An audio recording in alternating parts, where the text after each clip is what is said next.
Let's define some checkpoints for moving in a backward motion. As always, our model group begins with their feet in first position, their weight is distributed slightly forward, and their bodies are in line from the bottom of their heels through the top of their heads.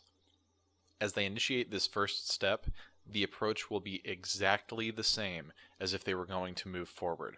They begin by bending the left knee and really peeling that left foot off the ground. And 5, 6, 7, 8, and 1. Let's slow that down and get another look. At this first checkpoint, they're pointing the back foot as they articulate. They're engaging all the muscles in the arch of their foot and on the back of the lower leg in order to make that back foot perpendicular as it touches. Since we're focusing on checkpoints right now, they haven't transferred any weight yet, and the upper body is still in line with the front leg. As they transfer their weight to the next checkpoint, they're going to push off with the ball of the front foot as they roll down with the back foot. 2, ready, move, roll, 2, 3, and 4. Let's watch it slower, and this time make sure you're focused on the back foot. They're really using the entire surface area of their shoe to smoothly transfer their weight. Notice how they really use the muscles in the lower body, especially in the arch of the back foot, to make that roll down as smooth and as even as possible. Once more, focusing on the front foot this time, and you'll see how that front foot points as they push themselves backward with the ball of the foot.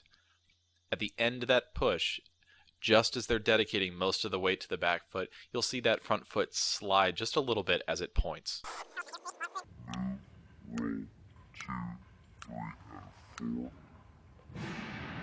And as we reach this checkpoint, nearly all of the weight has now been transferred to the back leg. That front foot is just providing balance, and the upper body is now in line with the back leg. Both legs are straight, and that front foot is still pointed from the end of the push-off. Now to move on from here, we simply need to bring that front foot back and take the next step. 1, 2, ready, and move. 1, 2. Since we start this motion with the front foot pointed, and we're headed to a checkpoint where that same foot is still pointed, we define the pass position this way. And in this freeze frame, Justin is the best example of what we're looking for. As his ankles cross, the passing foot is still pointed, and he's still engaging the arch of that foot, his ankle, and the muscles in his lower leg to keep that foot as pointed and engaged as possible as it travels backwards. 3, 4, and 1. Once they complete the motion, we're right back where we started. They're engaging the arches of their feet and all the muscles in the back of the lower leg in order to point the back foot. So they're articulating perpendicular to the ground, which gives them the greatest possible surface area and range of motion with which to transfer their weight as they continue to move backwards. Now that we've covered the backward checkpoints, let's see how they work when we take 8 continuous steps backward. 5 and 6 and 5, 6, 7, 8. Here's 1, 2, 3, 4, 5, 6, 7, 8, and close. And as before, let's break that down. Here's 1, 2.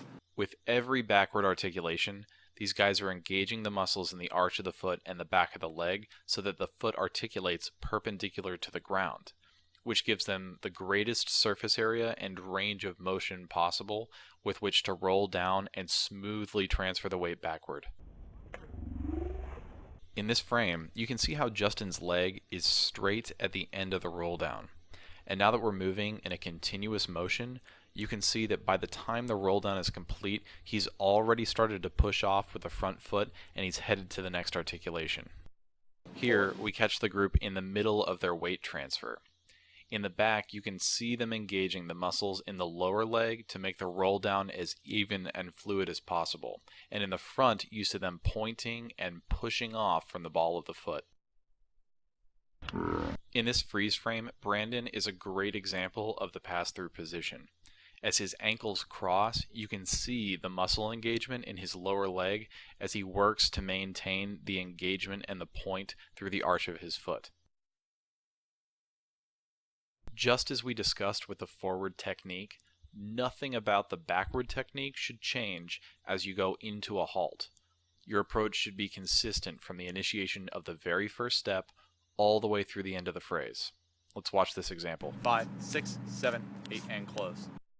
And now let's break down the details. 5, 6, 7. As they take their last step backwards, you can see how they're pointing the back foot so that it lands perpendicular to the ground. They're really exaggerating the technique just as much on the last step as they did in the middle of the phrase. They're preparing to close in first position, so you can see that they turned out the right foot as it rolled down onto the line. As they bring the left foot in to close, you can see how they're pointing the foot exactly as if they were going to take another step. Nothing is different about the technique as they go into this halt. As they close their feet, they simply roll that left foot down into first position, touching first with the end of the toe, then through the arch, and finally rolling down to the heel. And close. Let's watch them roll into the halt one more time.